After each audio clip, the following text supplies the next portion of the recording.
Buonasera a tutti. Ciao Antonio, due omonimi a confronto. Buonasera a tutti. O meglio, io devo cercare di farti dire delle cose più belle di quelle che hai scritto nel tuo libro. Non sarà facile, perché ci sono 2 o 3 riflessioni che abbiamo già fatto prima di salire su questo palco, che andrebbero copiate, incollate e mandate a insegnare ai ragazzi nelle scuole, per esempio. So che va anche lui nelle scuole e anche nelle aziende a fare il motivatore, perché un personaggio così può essere solo che un motivatore per chi è demotivato. Se è motivato Antonio, lo devono essere tutti. Prima salendo sul palco, ma cominciavamo a ricordare il palmarès. No, io me lo sono un po' imparato a memoria, però secondo me lui se le ricorda tutte le medaglie. Io parto da quella più bella, ma poi ci torneremo. Oro alle Paralimpiadi di Tokyo.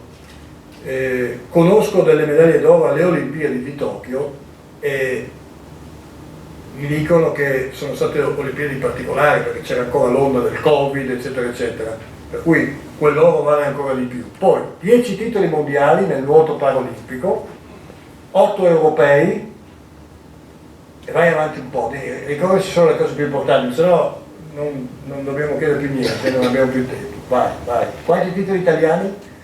Oddio, non mi ricordo, però sì, diciamo che quello che mi piace sempre sottolineare è che ok, siamo arrivati a questo punto, archiviamo. Una cosa che faccio spesso è prendere la medaglia e metterla in tasca, proprio perché c'è sempre qualcosa di nuovo. È vero, tante volte ricercare sempre qualcosa di nuovo implica anche non godersi appieno quello che si è ottenuto, però ci fa crescere, ci fa lavorare sempre, appunto, tendendo a qualcosa di più, non essendo mai pienamente soddisfatti. Questo ci fa muovere e credo sia un elemento essenziale per tutti noi poterci muovere. Beh, intanto annotiamoci questa cosa, meriterebbe un applauso, ma se no non andiamo avanti, evitiamo gli applausi.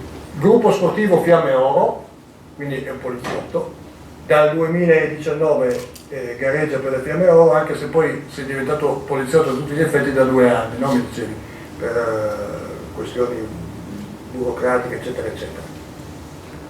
Cos'è per te l'acqua, Antonio? Beh, l'acqua è tanto, nel senso, non è tutto, perché spesso ci identifichiamo, ed è una cosa che facciamo tutti noi, quando ci chiedono di presentarci diciamo nome e cognome e la professione che facciamo,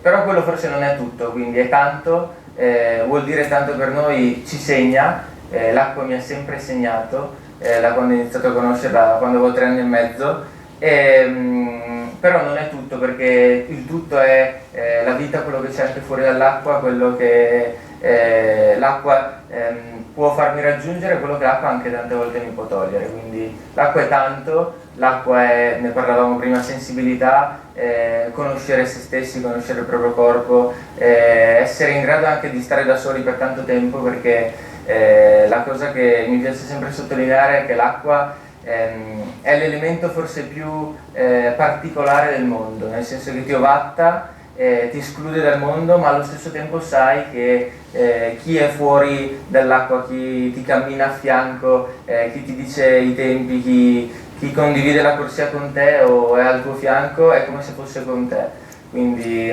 se da un lato è essere anche in grado di conoscersi proprio perché si sta tanto tempo da soli, l'acqua è anche condivisione, è il motivo per cui mi sono appassionato al nuoto. Io ricordo sempre quando ero piccolo, ho iniziato a nuotare per riabilitazione e andavamo in piscina a Lignano, dove tuttora mi alleno. Avevi 5 anni, no? 4 anni. Sì. Ricordiamo, la fortuna gli volta le spalle subito. Esatto, all'età di 3 anni e mezzo una fistola arteriovenosa, ha sanguinato, portato ad una compressione medullare e appunto da questa compressione ricominciata, è stato un andare a capo, insomma, proprio perché abbiamo ridovuto costruire tutto, porre di nuovo le basi per tutto, e l'acqua è stato forse anzi il fondamento di tutto. E quindi andavamo in piscina a Lignano, mi siedevo sul bordo vasca. Sono i tuoi primi ricordi questi? Sì, non so se molto costruiti o realmente, sì. realmente in me, però io questo ricordo, mi siedo sul bordo della piscina e non entro. Torniamo a casa e il giorno dopo ancora e non entro. Chiariamo una cosa, lui non ha scelto una piscina a caso, anzi Lignano non ha scelto di fare una piscina per caso, perché poi siamo più o meno, l'hanno inaugurata più o meno quando lui ha cominciato a frequentarla, no? Vado a memoria. Quella è una piscina olimpionica, quindi già c'era 50 metri. Sì, diciamo che non è però stato amore a primo tuffo, come mi piace dire, nel senso che proprio il rimandare costantemente il mio ingresso in acqua, un po' per il timore dell'acqua, un po' per tutta la situazione che si era creata, appunto uno stravolgimento completo della nostra vita, e quindi tornavamo a casa e io non entravo, finché poi un giorno sono entrato e da lì, diciamo, in un certo senso non sono più uscito, perché poi dal 2006 quella è diventata realmente la mia seconda casa, dove mi alleno tutti i giorni con le persone che conosco da quando sono piccolo, da quando avevo 4 anni, ed è forse la bellezza e l'elemento più bello che poi l'acqua mi ha lasciato, il mettermi in gioco ma farlo in una famiglia, quindi quanto è importante è quello che cerchiamo di fare, ma è soprattutto poi quello che vale, dove lo facciamo, in che ambiente costruiamo il nostro sogno, il nostro futuro. In famiglia è sicuramente un valore aggiunto. Ecco, parliamo della tua famiglia. Immagino il dolore anche nel dover affrontare questo dramma, si può dire, che capita in una famiglia, ma mi pare di capire, posso immaginare, tu non conoscendo la tua famiglia, che se tu parli in questo modo sei cresciuto in una grande famiglia che ha saputo aiutarti a reagire. Sì, senz'altro. Io racconto sempre di quanto importanti siano state, diciamo, 2 nuclei familiari, la mia famiglia e soprattutto i miei amici. Porto 2 esempi. Quando sono tornato all'asilo sulla carrozzina, perché avevo appena iniziato a fare riabilitazione, non sono mai stato Antonio il bambino sulla carrozzina per i miei amici e per tutto l'ambiente, ma semplicemente Antonio. La stessa cosa accade ogni volta che torno da un mondiale, da Tokyo, da un europeo. Non c'è mai Antonio, il ragazzo che ha vinto, il nuotatore che ha vinto il mondiale, piuttosto che, ma semplicemente Antonio. Quindi l'importanza di togliere i filtri nella nostra vita. Spesso viviamo con dei paraocchi e più che dei pregiudizi, dei filtri, cioè identifichiamo una persona con degli schemi ben precisi, con delle particolarità fisiche, psichiche, mentali, insomma, che una persona possa avere, e non guardiamo mai forse realmente la persona che è. E invece è una cosa che io ho sempre apprezzato e trovato nei miei amici, quindi sì, senz'altro la mia famiglia, lo racconto anche all'interno del mio libro, quanto importante sia stata la costanza che mi è stata da sempre trasmessa. Quindi sì, è importante fare le cose bene, però se queste cose le fai bene occasionalmente è difficile raggiungere un grande obiettivo, o comunque un obiettivo che ti sei posto. Vanno fatte bene, ma vanno fatte tutti i giorni. Ecco, a proposito di sport, il Festival della Costituzione, non a caso, lo sport alcune settimane fa è stato finalmente inserito nella Costituzione. E non è una cosa casuale, perché lo sport spesso è il maestro di vita. E cos'è per te lo sport? È difficile è da solo dire. Competizione? È solo benstare? O è una scuola di vita? Secondo me. Senz'altro, lo sport secondo me è, come qualsiasi nostro lavoro, una professione, nel senso che come qualsiasi anche nostro passatempo, passione, è una professione nella misura in cui dedichiamo noi stessi per farlo al massimo delle nostre possibilità e per raccogliere tutte le opportunità che ci lascia. Non parlo solamente dal punto di vista materiale, quindi dal punto di vista dei risultati meramente sportivi, ma parlo soprattutto per quanto riguarda il dare noi stessi al 100% e quanto questo possa poi portare a noi delle conoscenze, delle esperienze nuove, delle emozioni nuove, tutti gli insegnamenti che lo sport spesso si sottolinea, insegnano e lasciano ai giovani, ai meno giovani, a chiunque lo pratichi, è proprio perché lo riteniamo una professione, cioè non un qualcosa tanto per fare, e neppure un'ossessione, quindi un qualcosa dal quale non riusciamo a distogliere la nostra attenzione. È un giusto equilibrio, e questo giusto equilibrio, questa giusta probabilità nel saper affrontare qualsiasi cosa ci lascia, oltre che la possibilità di provare a raggiungere un traguardo, fissare degli obiettivi nuovi, creare una prospettiva futura anche meramente materiale, ci dà la possibilità di creare qualcosa per noi stessi, per chi ci accompagna, per chi ci circonda, quindi lo sport è più che un maestro di vita, secondo me è uno specchio della nostra vita, è un capitolo della nostra vita, ma allo stesso tempo uno specchio, nel senso che tanti elementi che ritroviamo nello spirito di competizione, ma più semplicemente nella concezione dell'allenamento quotidiano, è qualcosa che poi riusciamo ad applicare o che comunque ritroviamo nella nostra vita. Ricordiamo che lui, tu ti sei anche, adesso sei uno studente universitario in economia e commercio, però hai anche brillato negli studi, perché ricordo ancora, l'avevo messo sul giornale, che è riuscito, mi pare un punteggio bassino alla maturità, no? Puoi ricordarlo? Sì, beh, diciamo che, ecco, una domanda che è un tema che spesso si affronta è: fai una cosa, falla bene, perché più cose fai più... In realtà secondo me è il contrario, nel senso che io porto questo esempio, tralasciando l'aspetto... Quanto sei riuscito? Vabbè. No, perché sennò l'attesa, boh, insomma, col massimo dei voti alla maturità. Sì, vabbè. Che non è una cosa da poco, però dai. No, però devo dire che il nuoto mi ha aiutato in questo, no? Avere qualcosa che occupa tempo nella tua giornata magari viene visto come un ostacolo, come un difetto nel poter dedicarsi invece ad altro, e in realtà io ho sempre pensato, ed è una cosa che se ognuno di noi poi pensa ed affronta nella vita quotidiana, percepisce come vera, quando abbiamo un unico impegno durante la giornata tendiamo a rimandarlo, a procrastinarlo, arrivano le 7 di sera e lo facciamo, sì, ma male, perché lo facciamo controvoglia, perché siamo obbligati a farlo, un po' perché ci sentiamo in colpa, un po' perché è l'unico impegno che abbiamo.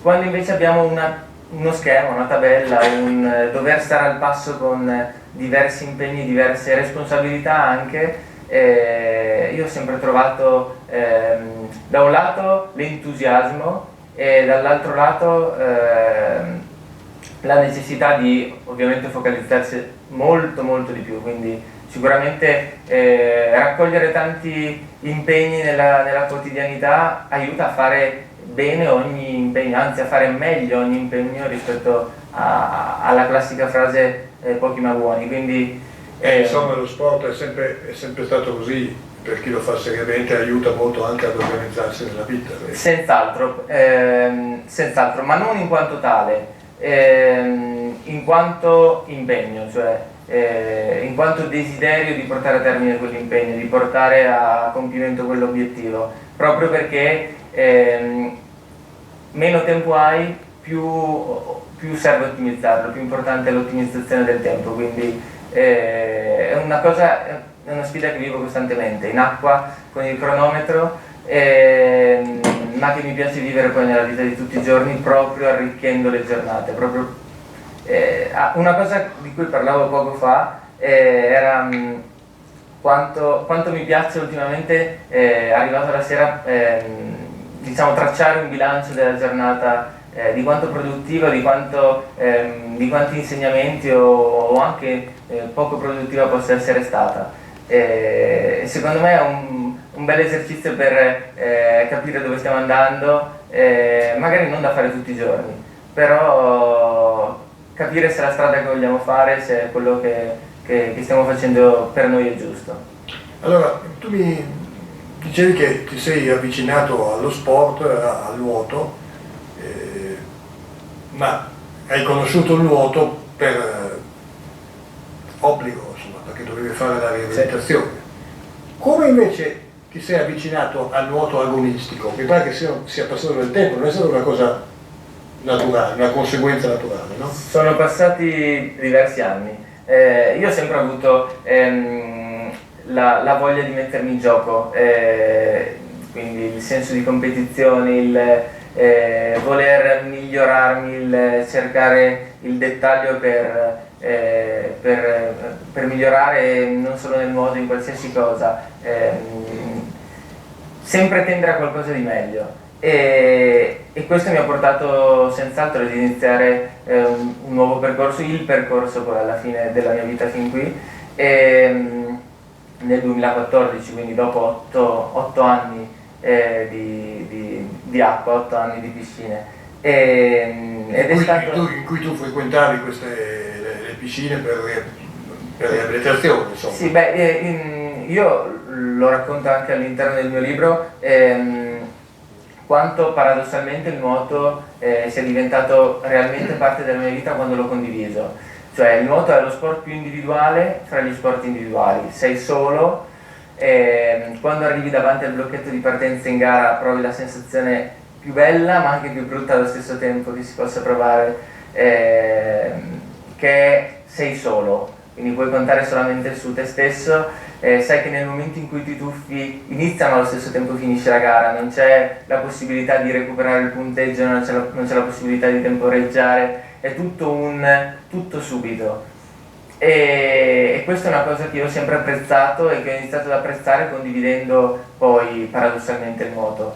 E quindi c'è stata sì, una fase di riabilitazione, una fase di condivisione del nuoto con i miei amici e poi quello che a me piace chiamare lo strumento per fare dei miei sogni degli obiettivi, cioè porre una data di scadenza. Quindi ho iniziato a pormi delle date e così è iniziato il mio percorso, diciamo, agonistico. Il primo obiettivo, quando hai cominciato a gareggiare, qual è stato?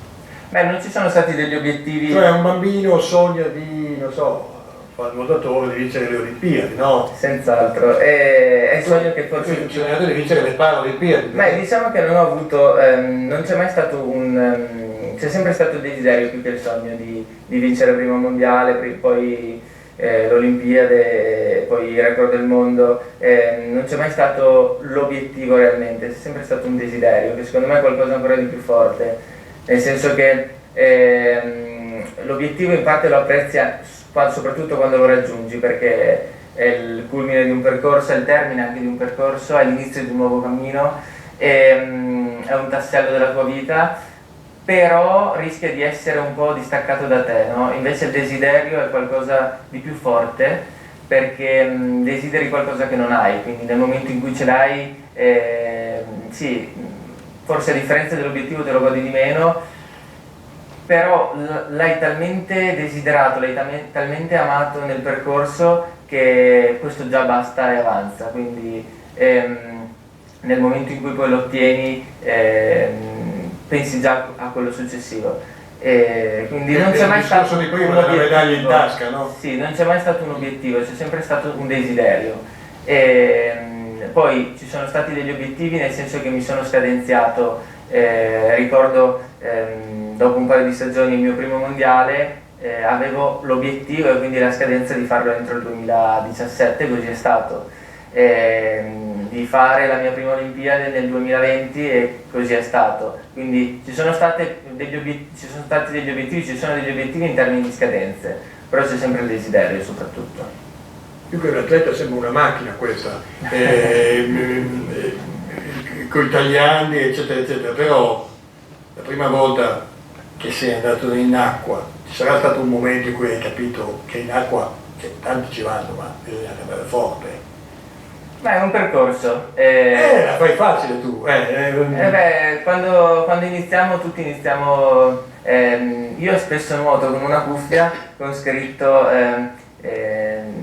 non serve essere grandi per iniziare, ma per essere grandi bisogna iniziare, quindi tutti partiamo alla pari, nel senso che nel momento in cui inizi un nuovo percorso, un nuovo cammino, una nuova sfida, e vuoi provare a raggiungere un obiettivo, vuoi semplicemente goderti questo cammino, parti con 0 strumenti, non hai niente, devi imparare tutto.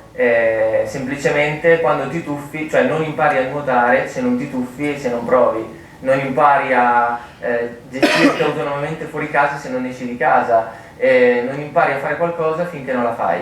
E quindi è stato, per quello dico un percorso, quindi è vero, in parte sì, sentivo dentro di me che qualcosa poteva nascere, però ripeto, tutti prima o poi devono iniziare se vogliono provare ad arrivare, quindi non serve essere grandi per iniziare. La prima gara che hai vinto, te la ricordi? Sì, è stata la prima, a Campodarsego, a Padova. Quindi tu non hai fatto in tempo ad arrivare al secondo? Beh, ho fatto il tempo dopo ad arrivare al secondo. No, ma all'inizio tu hai iniziato subito. Quindi Campodarsego, prima vittoria, sensazioni? Ero molto Quando piccolo. si sta, ti accorgi di vincere, no? Sì, dipende molto dalla gara. Sì, ti accorgi, in parte ti accorgi. Beh, lì c'era tanto entusiasmo, nel senso che soprattutto nelle prime gare non guardavo il tempo, non guardavo quanto potessi migliorare, ma era tutta una questione di entusiasmo, tutta una questione di emotività, un voler provare delle sensazioni nuove, un voler mettermi in gioco, un voler toccare per primo. Che poi se ci pensiamo, quando un bambino inizia a fare uno sport vuole, oltre che divertirsi, provare a vincere senza guardare necessariamente il tempo, ed è un po' poi quello che un ragazzo crescendo vuole quando è ad un'Olimpiade. Il tempo è molto relativo, è importante vincere l'Olimpiade poi alla fine. Quindi torni un po' piccolo, quindi sì, tanto entusiasmo, ma soprattutto la voglia di provare ad iniziare qualcosa di nuovo. Mi pare di capire che poi anche dalle tue vittorie, vedendo le specialità, spazi un po', non è che sei uno specialista come funziona nel nuoto paralimpico? Perché nel nuoto dei normodotati, diciamo così, chi fa i 50 metri, chi fa dai 200 ai 400 è un mondo che cambia. Come funziona lì? Sì, diciamo che è vero, ultimamente sta cambiando il nuoto, nel senso che anche i 400 sono diventati una gara ormai molto veloce, e quindi più che mezzo fondo è una gara di forse resistenza alla velocità, adesso non vorrei esagerare. Sì, però quindi rende l'idea anche nell'atletica leggera. Sì, è conciliabile, sì. Nel senso che io ho sempre cercato di conciliare un po' tutto, dai 100 ai 400, soprattutto stile libero. Arrivo forse dal 400 perché il mio primo mondiale a 16 anni l'avevo vinto nei 400, per poi accorciarmi ad arrivare al 100. Quindi sicuramente poi il prossimo anno ci saranno i 100 e i 400, non ci saranno i 50 a Parigi all'Olimpiade, però sì, è una cosa che io ho sempre pensato a questo, perché precludersi qualcosa, perché rinunciare a qualcosa se quel qualcosa non ti può fare male. Certo, poi a seconda del programma gara, a seconda delle opportunità, si può togliere o mettere o valutare se inserire o meno una gara, però in fin dei conti mettersi in gioco in tutto, soprattutto quando si è giovani, quando si è piccoli, poi hai tempo per trovare la tua strada.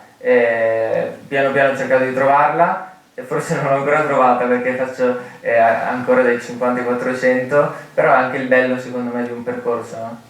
Allora ho sbirciato un po' del suo curriculum, oltre alle medaglie che lui mette in tasca perché così dice che pensa alla prossima, mi pare che c'ha almeno 3 onorificenze significative. Tanto questo signor qui è commendatore, che buttar via non è, c'è gente che non la ottiene per tutta la vita, lui l'hai ottenuta a quanti anni? Vabbè, io sono Antonio, non sono commendatore. No, intanto sei commendatore, poi sei anche, ha vinto anche per 2 volte la massima onorificenza del CONI, che si dà ai campioni olimpici, il collare d'oro, 2 o 3 volte. Quest'anno è il quinto che prendo. Quinto, ecco, mi devo essere perso qualcosa, scusate, portate pazienza. C'è gente che lo vince una volta, no, non lo vince mai, c'è gente. Però tu metti lì in tasca, no, quello non ti sta perché è un po' più grande, però pensi già ai prossimi. Il tuo rapporto con i nuotatori, so, hai qualche modello, ti favi per qualcuno? Ma io penso già ai prossimi perché non ho un legame particolare con la medaglia materiale. Sì, l'abbiamo capito. Cioè, nel momento in cui io tocco e mi accorgo di aver vinto, si esaurisce tutto. Cioè, al massimo una festa, una bevuta con gli amici, poi ci arriviamo. Sì, ma infatti quello che mi piace sempre sottolineare è che quando sali sul podio un po' una celebrazione posticipata di quello che hai vissuto veramente in vasca, ed è il bello è poi quando scendi, non quando sali, perché quando sali ti consegnano la medaglia, ascolti l'inno. Siamo al festival, dici qualcosa sull'inno, la sensazione. Beh, è una sensazione unica, nel senso che... Raccontala bene, anche da poliziotto. È molto difficile da raccontare perché è come se iniziassi ad ascoltare, a vivere tutta la procedura, diciamo, che preannuncia il podio e soprattutto all'Olimpiade, già quando tocchi, quando ti accorgi di aver vinto. Ti accorgi veramente di quanto in realtà il villaggio olimpico, la piscina dell'Olimpiade sia seppur un microcosmo attenzionato sotto tutti i punti di vista e chiunque da casa ti sta guardando. Quindi ti senti veramente parte di qualcosa di più grande di te che non si esaurisce in quella piscina o sugli spalti di quella piscina. E che per quello dico, non è tanto quanto sali sul podio ma quando scendi, perché poi realizzi veramente l'importanza e la portata soprattutto di quel risultato, cioè il fatto di tornare a casa, essere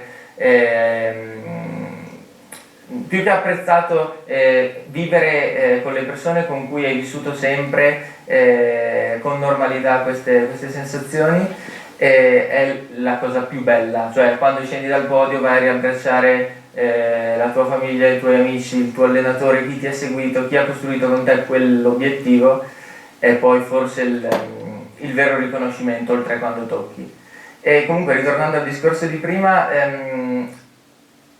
no, nel senso che io non ho mai avuto un idolo, se vogliamo chiamarlo così.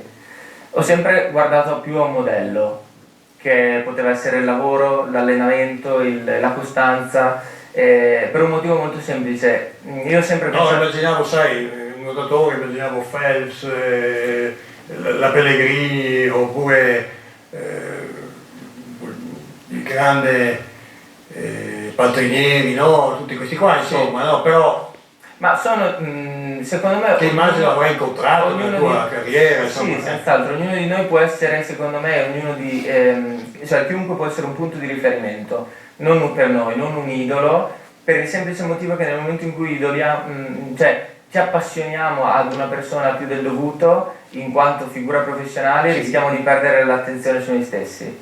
Cioè, quando guardiamo un idolo, guardiamo ed osserviamo e notiamo solo gli aspetti positivi di questo. E difficilmente ci soffermiamo sulle fragilità, sulle difficoltà, e questo secondo me ci fa drasticamente abbassare il nostro livello di concentrazione su quelle che possono essere le nostre potenzialità, ma allo stesso tempo le nostre fragilità. Per quello dico, un modello da applicare al nostro percorso, perché alla fin fine qualunque percorso ed obiettivo non è né grande né piccolo, è giusto per noi proprio perché siamo noi a sceglierlo.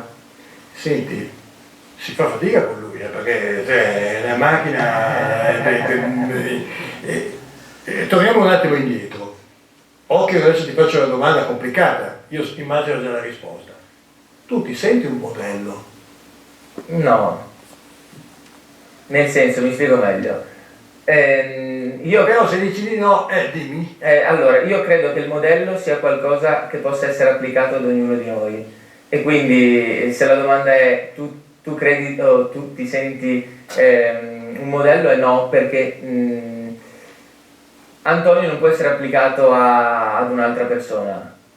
Più che altro io credo nella portata che ognuno di noi possa portare agli altri, rispetto alla sua storia, nel senso non in quanto modello, in quanto esempio, non in quanto ispirazione, ma in quanto strumento, in quanto essere al servizio degli altri.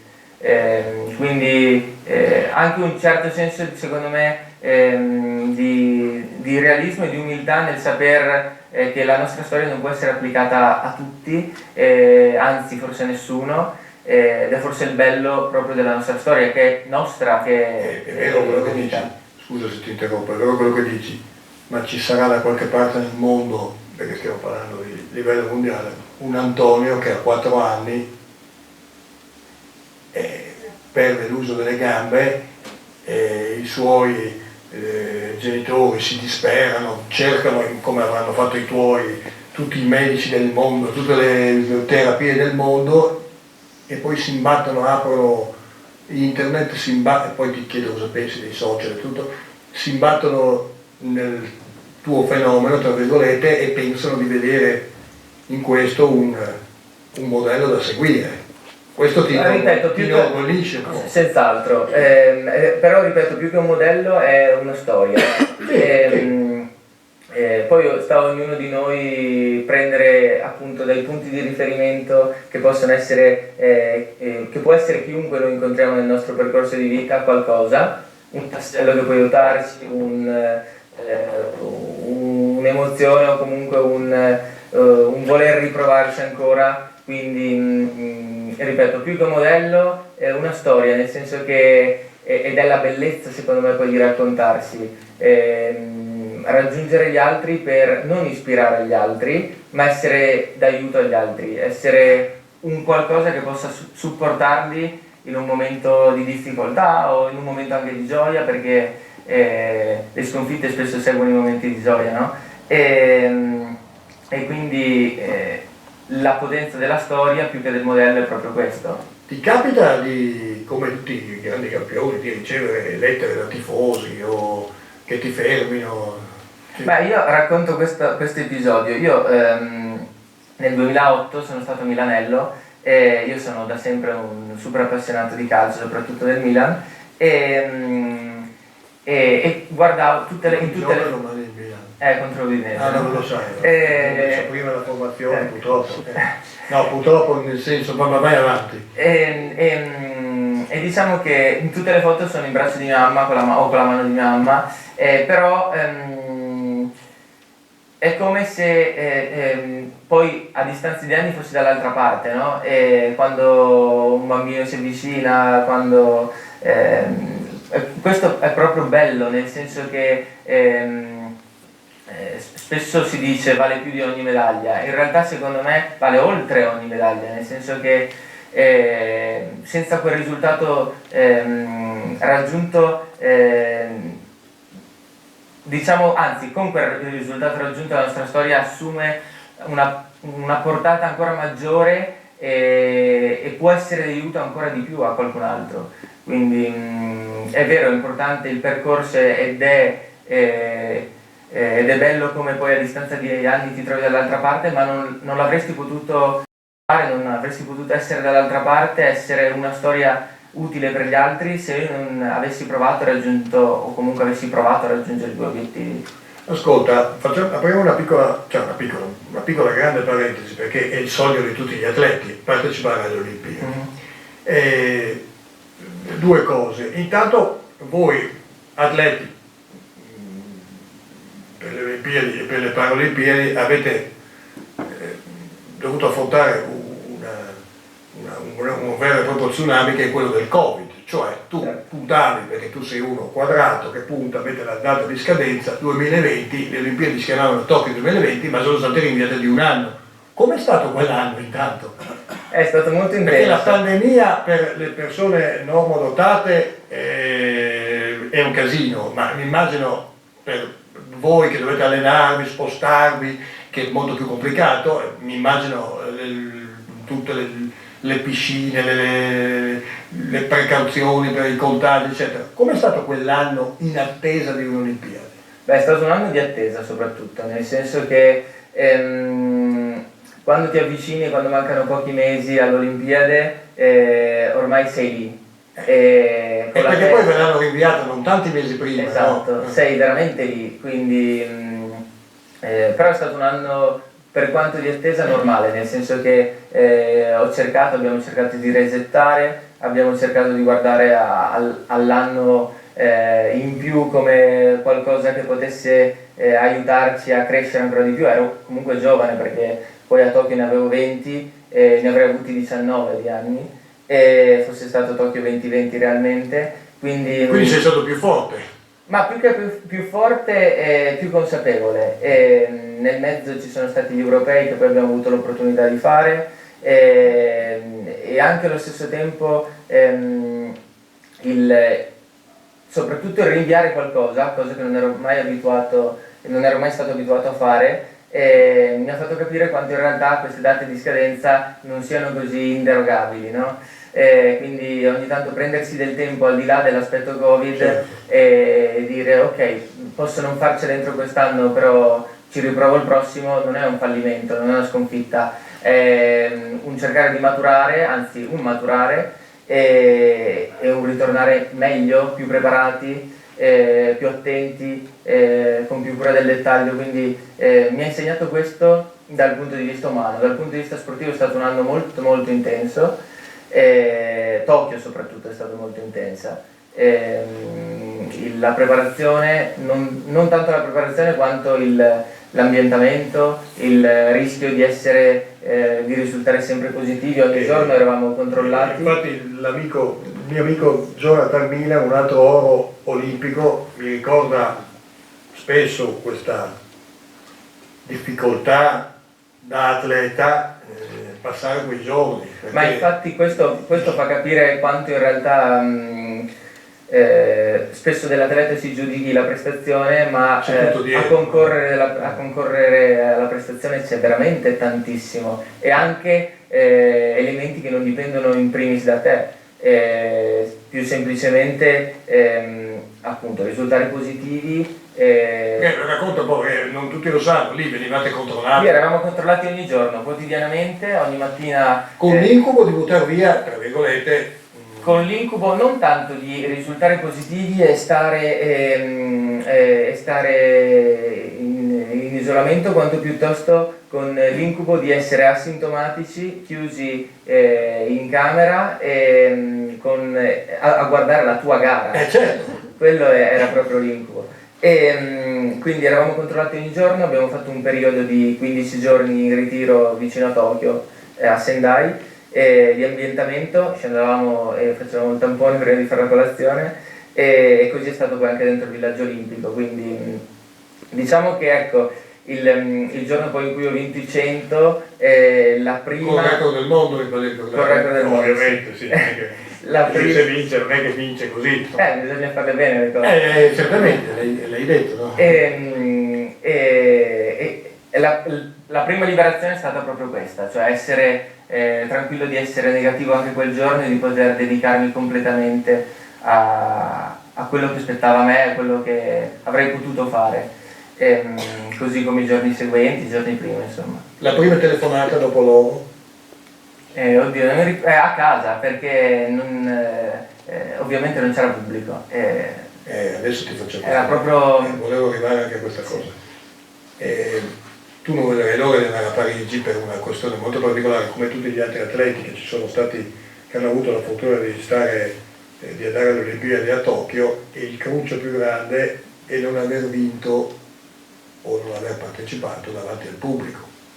Sì. Anche se, cito la mia collega del Corriere della Sera, Gaia Piccardi, inviata principe dell'atletica e di altri sport, che mi raccontava questa bellissima sensazione che ha vissuto all'interno dello Stadio Olimpico di Tokyo, la famosa domenica in cui in 10 minuti l'Italia ha vinto i 100 metri, cosa impensabile, con Jacobs, e poi il salto in alto con Tamberi. Immaginate il piccolo nucleo di giornalisti che erano lì e di addetti ai lavori a vivere una cosa del genere, sentendo praticamente le parole, le urla di gioia, di dolore degli atleti. È una sensazione impagabile, indimenticabile, però per un atleta il sogno è partecipare magari alle Olimpiadi o al Mondiale con il pubblico che ti incita, voi di solito ne avete tanto di pubblico. Certo. Quindi c'è anche questa, tu hai già messo l'obiettivo Parigi, poi ci arriviamo, anche perché probabilmente, speriamo. Beh, sicuramente è un elemento, per quanto poi in acqua io sia... Si sente? Io non lo sento, mai. Quindi per quanto sia comunque una bolla anche la stessa acqua, certo è un elemento in più. Però la cosa bella di Tokyo, sotto questo punto di vista, è che tutto sembrava famiglia. Cioè, io avevo vissuto 2 mondiali prima delle Olimpiadi e ti accorgi quando siamo arrivati a Tokyo, quanto più grande è tutto, quanta più attesa ci sia e quanta più tensione si respiri ad un'Olimpiade rispetto ad un mondiale. E la sfilata? E io non l'ho fatta. No. Proprio un po' perché dovevamo valutare che staffette avremmo dovuto fare nei giorni seguenti, un po' anche per la stessa paura di tutta la questione Covid. Quindi la cerimonia di apertura è stata molto particolare, però è comunque, cioè, si è percepito comunque un clima di famiglia, proprio per questo, perché sentivi quello che diceva l'altro. Sugli spalti c'erano essenzialmente i team, le nazionali, i tuoi compagni di squadra di sempre. Mancava la famiglia, gli amici, mancava il pubblico, però un po' come quando abbiamo tutti visto le partite di calcio in cui senti l'allenatore, quindi è anche bello quello, cioè è un modo diverso di vivere un'emozione uguale, perché alla fine credo che vincere l'Olimpiade a Tokyo, vincerla a Parigi poi per un atleta significhi la stessa cosa, però sono 2 modi di percepirla poi differenti. Cioè, la tristezza, questo ragazzo non sa cosa sia, riesce a trovare il positivo dappertutto, e quindi è uno sport che cammina, che va in giro, che si diffonde nella società. Ascolta, non hai fatto la cerimonia, no? Chi era il portabandiera? Erano Federico Morlacchi, che è il nuoto, e poi vado io. Quindi il prossimo anno devono cambiare. Perché adesso fra un po' in primavera inizierà tutta la rumba. Chi sarà il portabandiera? Chi fanno per le Olimpiadi di Parigi secondo te? No, non sai, però ci speri? Beh, sarebbe una... non spetta a me decidere, però sarebbe sicuramente... No, ho capito, però visto che hanno fatto un nuotatore... Beh, sicuramente, ecco, ritornando al discorso del podio, è un altro momento in cui ti senti rappresentante della tua nazione. Sì. Quindi sia rappresentante sia allo stesso tempo parte di tutto, cioè non credo tu ti possa sentire il capodelegazione.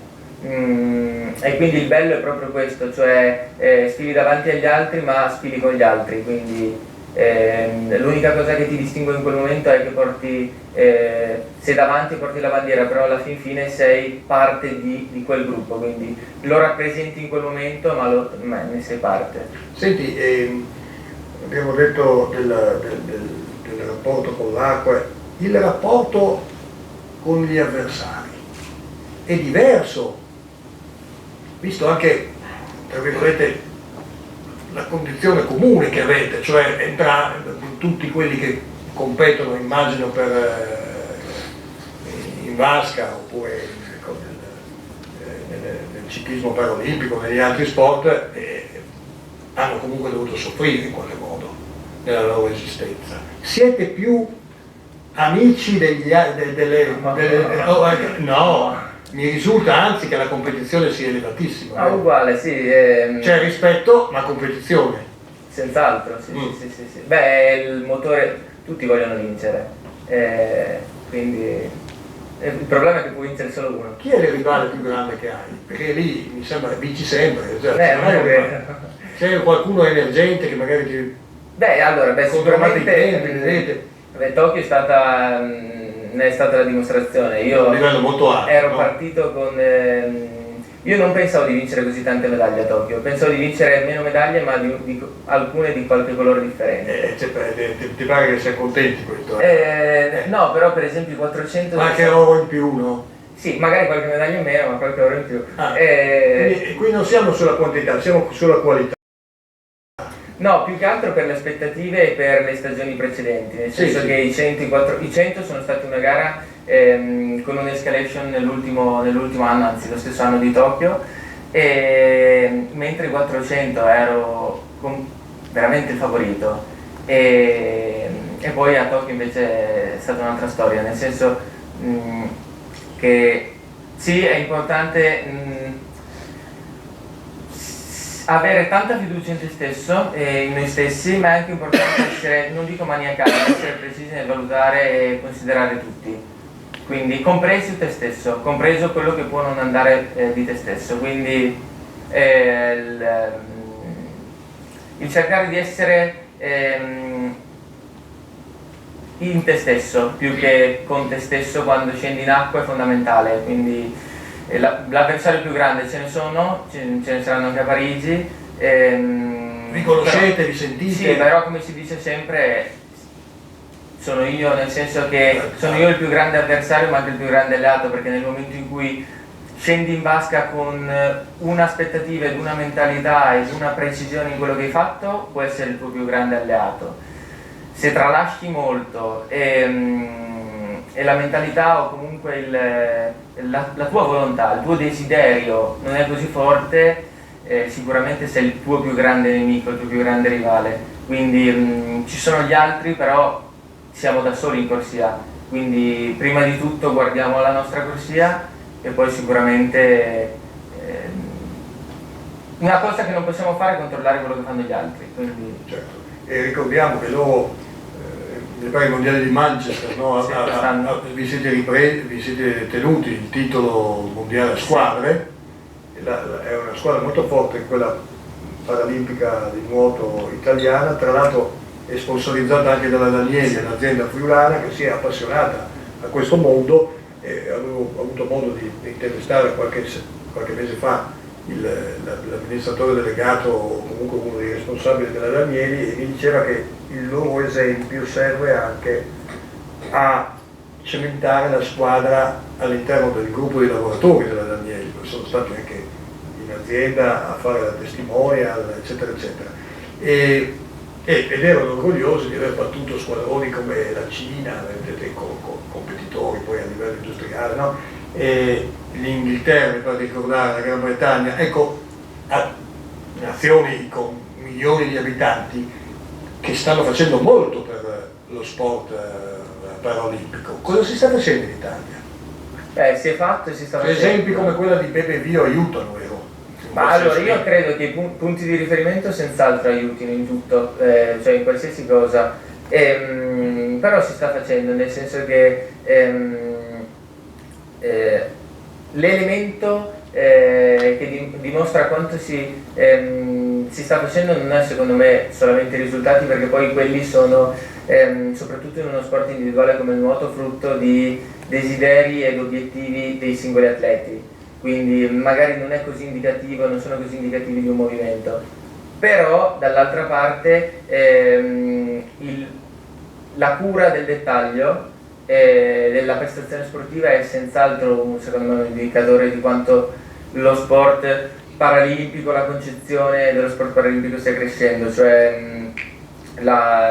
come dicevo prima, ciò che rende importante e prestigioso qualsiasi percorso è quanta professionalità ci mettiamo, cioè quanto bene cerchiamo di fare le cose che dobbiamo fare o che vogliamo fare, e questo secondo me lo si sta cercando di fare. Ci vuole del tempo come tutte le cose, però piano piano stiamo crescendo. E all'interno del vostro gruppo sportivo com'è il rapporto con i colleghi? Sei un po' sei una fiamma a oro. Esatto. Quanti siete in questa squadra? Beh, allora, io sono entrato in Fiamme Oro nel 2019, ero ancora minorenne, era da poco cambiata la legge, ai minorenni era concesso entrare, poi a tutti gli effetti noi siamo stati arruolati quest'anno, perché il settore paralimpico da quest'anno che prevede l'arruolamento nei gruppi militari. Prima eravamo tesserati e tra l'altro eravamo 2 settimane fa con con tutto il gruppo Fiamme a Oro, il capo della polizia, il ministro dell'interno, dello sport, eccetera, eccetera, ed è veramente una famiglia. Ecco, un qualcosa che ho respirato quando sono entrato per la prima volta in nazionale e che respiro ogni volta, diciamo, che sia occasione simile in Fiamme Oro, è proprio più che essere una squadra, essere una famiglia, quindi il saperci essere per l'altro, pur essendo uno sport individuale, pur spesso essendo avversari. Quante volte mi è capitato di avere avversari della mia stessa nazione, ma magari in camera assieme, quindi è sicuramente bello ed interessante come si lavori a reparti stagni, cioè in acqua tutti vogliono vincere e poi esci in famiglia. Quindi... Mi pare che Jacobs, a proposito il campione olimpico, sia da Fiamme Oro, quindi si sono beccati l'uomo più veloce del mondo, o comunque il campione olimpico, e un altro campione olimpico, l'uomo più veloce alle Paralimpiadi, mica male. Beh, le Fiamme Oro sono adesso senza fare un torto a nessun altro gruppo sportivo, però siamo veramente una famiglia, anzi il gruppo sportivo più medagliato d'Italia. All'Olimpiade saremmo arrivati, mi pare, fra i primi 10-15 fossimo stati una nazione, quindi questo significa veramente tanto. E significa tanto per quanto importante sia poi il concetto del gruppo sportivo, le Fiamme Oro, e quanto possa lo sport essere veicolo di tutti quelli che sono i valori delle Fiamme Oro della polizia. Ne parlavamo proprio qualche settimana fa, quanto entrare in certi contesti difficili possa essere più facile attraverso lo sport. E questo secondo me è un altro, forse il tassello più importante, al di là dell'essere il gruppo sportivo più medagliato, al di là dell'avere tot campioni olimpici, è sicuramente il poter coinvolgere altri ragazzi, altri bambini, insinuare loro un sogno e cercare di coltivarlo e crescere, diciamo, con dei principi, dei valori. Costruire qualcosa di nuovo è sempre, secondo me, valoriale. E la tua giornata tipo? Sono curioso perché hai detto che devi essere impegnato durante la giornata, quindi chissà cosa farai durante la giornata. Nuoto. No, devi anche studiare, mi pare. Cioè, e quindi come ti organizzi? Beh, molto, ecco, una cosa, non mi annoio, nel senso che è molto dinamica. L'unico punto di riferimento e fermo è l'allenamento, che sia il doppio allenamento in piscina o in palestra, o che sia il doppio allenamento in acqua. Quindi puoi allenarti in piscina, anche in palestra, o 2 volte anche in piscina al giorno? Sì, dipende, esatto, dai periodi di carico, dipende dai periodi della stagione. In questo momento, per esempio, stiamo nuotando solamente una volta al giorno, e quindi è molto variabile. Gli unici punti di riferimento sono gli allenamenti, quindi diciamo che generalmente faccio la mattina. In acqua nuoto sempre la mattina. Una volta nuotavo la sera, mi sono accorto di quanto cambi la percezione in gara poi quando modifichi gli orari di allenamento, cioè nuotare la mattina in allenamento, pur avendo le finali al pomeriggio, pur avendo le finali la sera, cosa che farebbe pensare a tutti: nuota la sera perché così ti abitui a nuotare in quella fascia oraria. Sì, è una cosa di cui ho trovato, della quale ho notato i benefici, cioè iniziare la giornata con un primo allenamento è qualcosa che adesso mi diventa impossibile da sostituire. Quindi è cambiato un po', cambia, dipende dall'anno, dal periodo, dipende soprattutto dagli obiettivi che ci poniamo lungo la stagione, dipende mi alleno a casa o siamo in trasferta, quindi ci sono tantissime variabili, è per questo che dico non mi annoio. Il tuo rapporto con il cibo mi sembra pessimo, perché sei diciamo che sono di poca spesa, se vogliamo essere sintetici. Sei seguito come tutti i grandi atleti da un dietologo, immagino che ti... Allora, io ho sempre pensato, c'è stato un periodo in cui lo ero, ho sempre pensato che anche in quel periodo fosse importante ritagliarsi anche degli spazi, così come nell'allenamento, nella vita quotidiana, tutti noi, proprio per il discorso di prima, cioè non deve diventare un'ossessione, ma deve essere qualcosa fatto con professionalità, attenzione, passione e cura del dettaglio. Quindi non aprire nessuna valvola di sfogo, secondo me prima o poi rischia di farla aprire automaticamente, e anzi, quindi non necessariamente, non sono così rigoroso da questo punto di vista, con delle accortezze certo, però sono sì di poca spesa.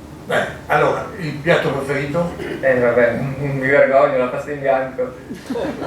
No, vabbè, non hai niente di cui. Una buona pasta è la cosa migliore. Un amico un giorno mi disse, ordinò una pasta in bianco, ordinò, e io per non fare, ma sapete dove si va al ristorante, uno ordina una roba, se ordina una pasta in bianco non è che puoi ordinare la pasta allo scoglio, allora ordina la pasta in bianco è la cosa migliore. Di sicuro non si sbaglia mai, no? Neanche all'estero. Ma col burro o con l'olio? Ma dipende, non è un... Ah, ecco, finalmente ha detto, non sei... Bene, bene. E Antonio e le amicizie. Ecco... Hai detto fondamentali prima, no? Sì, abbiamo iniziato dicendo che l'acqua è tanto ma non è tutto, le amicizie secondo me sono tutto. Quindi riempiono la tua vita, quindi abbiamo capito che questo ragazzo di buona famiglia, che si allena regolarmente, anche 2 volte al giorno, che studia, come sei con gli esami. Bene, dai. Però ha cambiato facoltà, strano.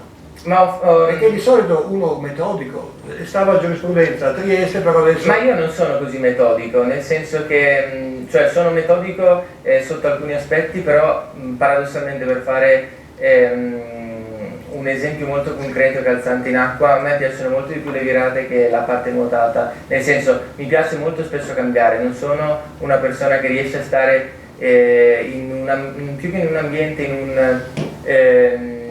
un periodo della propria vita così a lungo, cioè a me piace cambiare. Anche in un ambiente, perché in acqua vai, esci e quando sono le gare fai veloce a uscire. Ci si prova.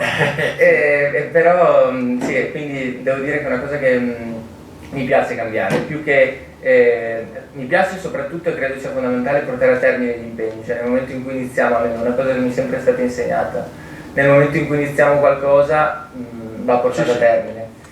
Però anche cambiare secondo me può portare giovamento, che sia la guida tecnica nel caso degli allenamenti, che sia un componente dello staff, che sia te stesso, che sia una situazione come può essere l'università o come può essere la metodologia di allenamenti. Fa bene, io ho bisogno sempre di trovare la novità. Insomma, mi pare di capire che tu nuoterai sempre, perché... No, nuoterai nel senso non agonisticamente, immagino che... Senz'altro, l'acqua è parte della mia vita. Esatto, quindi, però... quanto vai avanti? Non ancora tanto. Non lo so, nel senso che... Cioè, le motivazioni, quanto... Perché adesso cominciano ad essere tanti i titoli. Non che voglio farti smettere, no. Però ci hai già pensato. Allora, devo dire che la cosa... Los Angeles è un viaggio lungo. Ma è lungo sia come... 2028, le Olimpiadi, è lungo, però è anche un bel posto. Sì, però è lungo. Poi dici ci posso andare lo stesso, senza fare... Sì, vediamo. Sicuramente il desiderio c'è, come dicevo prima, viene prima di qualsiasi obiettivo. Anche perché Tokyo non è stata l'Olimpiade che speravo in tutti i sensi, un po' per il 400 che non è stata la gara che avevo in mente, un po' per anche la gestione di tutto.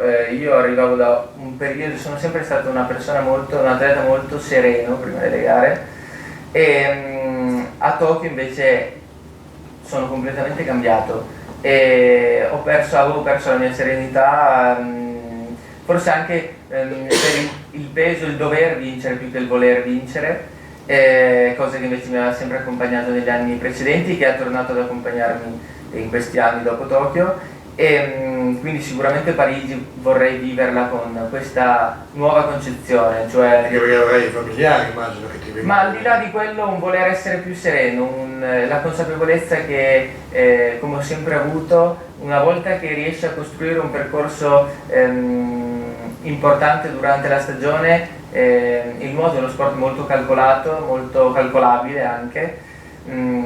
Le corsie e le vasche sono quelle, 50 metri sono sempre, quindi riuscire ad essere molto più sereno e staccarmi, slegarmi da tutte queste da tutte queste pressioni che potessi avere a Tokyo, e poi si vedrà, nel senso che finché c'è il desiderio una cosa merita di essere portata a compimento. Senti, in acqua, l'ho chiesto altre volte ad altri atleti, i ciclisti, i maratoneti, quei secondi, minuti, insomma, si ha tempo di pensare. Dipende, sei così tanto abituato a pensare durante gli allenamenti che pensi, però dipende dalla gara.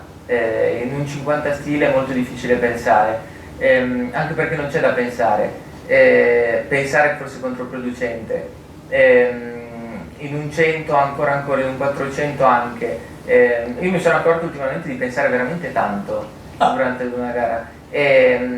Anche con i suoi risvolti negativi, cioè alla gara in sé, alla gestione della gara, più che alla gestione della gara e a quello che sto facendo, a quello che mi aspetto sarà la gara.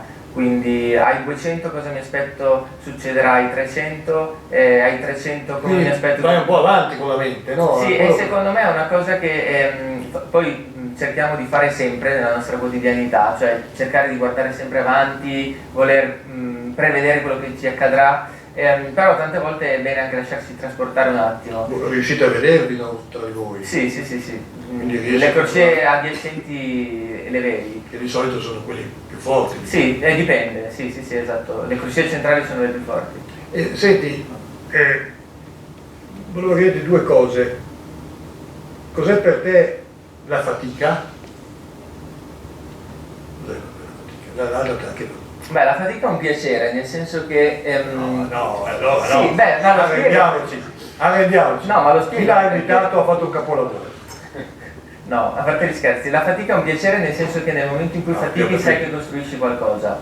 Certo. È nel momento in cui non fatichi che ti deve preoccupare, forse, non tanto in gara quanto in allenamento, perché apprezzare la fatica significa apprezzare la bontà del tuo lavoro, apprezzare non tanto i sacrifici quanto le scelte che decidi di fare. Io ho sempre fatto questa distinzione fra scelte e sacrifici, cioè sacrifici, ed è il motivo per cui spesso non apprezziamo forse la fatica, li facciamo perché siamo obbligati a farli, dobbiamo scegliere fra A e B, ma non abbiamo desiderio di andare ad A o andare in B, e quindi comunque dobbiamo scegliere, e lì facciamo un sacrificio. La scelta la facciamo nel momento in cui scegliamo noi se andare in A o andare in B, ma perché lo desideriamo noi, ed è forse in quel momento che anche la fatica riesce ad apprezzarla, nel senso che se sai che per arrivare a B ci vuole anche la fatica, come in tutte le cose, l'apprezzi, e anzi è una cosa che fa parte del tuo essere prima ancora che del tuo percorso.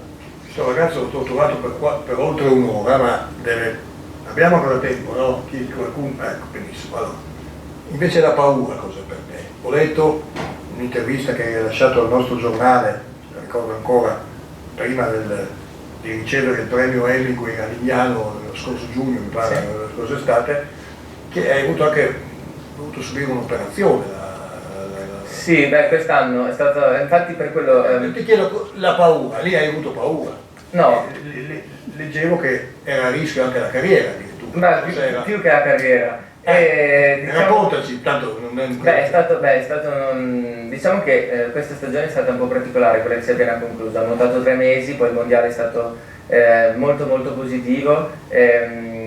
Non pensavo neppure di esserci all'inizio del mondiale, perché appunto a gennaio sono stato sottoposto a un'operazione molto delicata. all'interno, diciamo, delle prime due vertebre cervicali, quindi C1 e C2, e quindi veramente non sapevo cosa sarebbe cambiato poi, non solo dell'Antonio in acqua ma dell'Antonio a 360 gradi. Per fortuna, diciamo, che è rimasto lo stesso, e quindi non ho avuto paura, perché io credo che la paura possa essere uno stimolo a cioè la paura, abbiamo paura quando iniziamo qualcosa. Io avevo paura di buttarmi in acqua la prima volta in cui sono andato in piscina. E sei tornato a casa più volte senza buttarsi. Sì, ma perché secondo me ci vuole del tempo per superare la paura, no? È fisiologico. Cioè bisogna essere costanti nel fare le cose, ma anche nel saper aspettarci, nel saper guarire da questa paura. Ma non necessariamente una malattia, cioè è qualcosa che secondo me è anche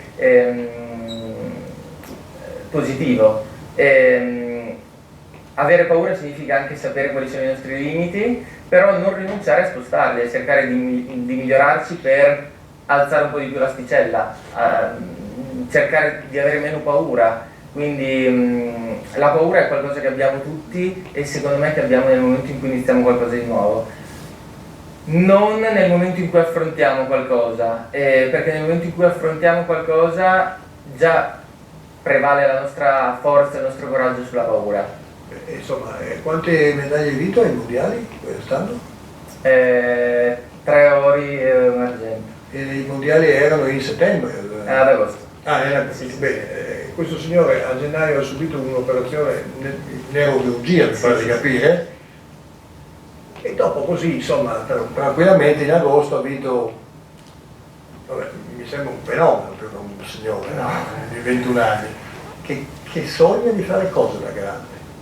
Beh, innanzitutto sogna piano piano di diventarlo, nel senso che se il nuoto e lo sport, secondo me, in generale ti fanno crescere anche più velocemente quando sei piccolo, perché conosci tantissime dinamiche, ma semplicemente l'uscire di casa, l'essere autonomo nella gestione di una gara, quindi della tensione che c'è prima e anche durante e dopo una gara, pur gestendo tutte le dinamiche, diciamo, di ordinaria amministrazione che dobbiamo gestire nella nostra quotidianità,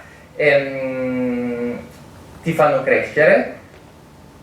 Però come dicevo prima, sono propenso a cambiare spesso, a cercare delle novità, proprio perché ho paura di rimanere troppo tempo ancorato a qualcosa. Quindi innanzitutto crescere E vincere. beh, ma quello è nel futuro proprio, cioè, sì, nel frattempo no. Però quello di crescere, e crescere soprattutto sempre con un sogno, cioè credo che, ecco, nel momento in cui non mi sentirò più in grado di crescere, nel momento in cui alla mattina mi alzo e non ho più un obiettivo o un sogno a cui voler aspirare. Possa valere per tutti noi, cioè il voler provare ad arrivare da qualche parte, il voler provare a raggiungere qualcosa, è qualcosa di più del trascorrere il tempo e far passare le nostre giornate. E quindi quello, cioè altrimenti poi diventa un trascorrere il nostro, far passare il tempo, spendere il tempo, invece a me piace impiegarlo. Adesso non devo trovare il modo di metterlo in difficoltà e ci provo, sfruttando l'assist che mi dà questa manifestazione. La politica ti attira. Sì, ce l'ho fatta. No? No, diciamo che se riesci a lavorarsene anche qua, io mi arrendo. Vai avanti.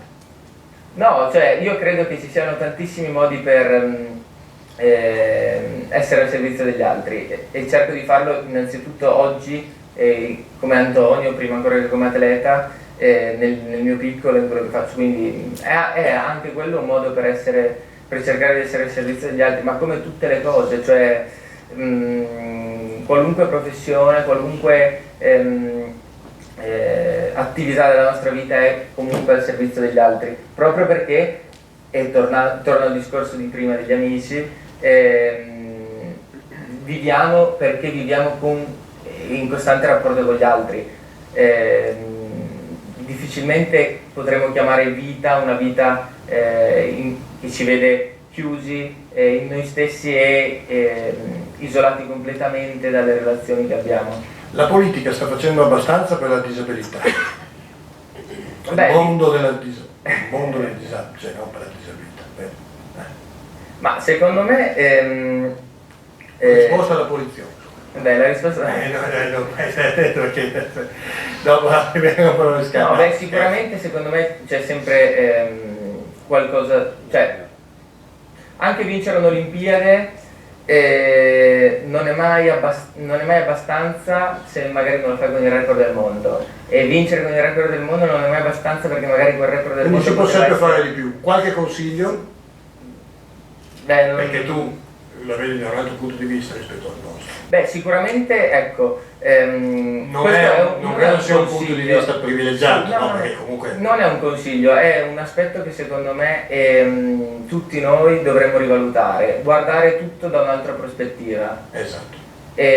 Qualunque cosa, soprattutto noi stessi. Spesso siamo talmente abituati a guardarci dalla nostra prospettiva che... semplicemente nel momento in cui ho scritto il libro io credevo fosse completo, e con l'editore abbiamo notato quante cose io lasciassi senza spiegazioni. Io dessi per scontato tantissime cose. Quindi vuol dire che lo stai scrivendo un altro? No, vuol dire che... No, poi le abbiamo aggiustate. No, vuol dire che se io guardo sempre me stesso dalla mia prospettiva, sicuramente tralascerò alcune cose, darò per scontato tantissime cose, e magari sono proprio quelle cose che, guardate da un'altra prospettiva, mi permettono di migliorarmi e di fare quel passaggio, quello scalino che è anni e anni che provo a fare e che non riesco a fare. Quindi sicuramente quel qualcosa in più arriva anche da guardare da un'altra prospettiva. Questo vale per qualsiasi certo. ambito. Senti, il complimento più bello che ti hanno fatto? Te lo devono ancora fare? No, beh, secondo me il complimento più bello è che sono sempre, anzi ho sempre cercato di rimanere Antonio, e sia prima, cioè sia nei momenti di difficoltà, sia nei momenti di gioia o di risultati. Questo secondo me è il complimento che si possa fare più bello ad una persona, cioè riconoscere che è sempre la stessa persona. Gli facciamo un applauso.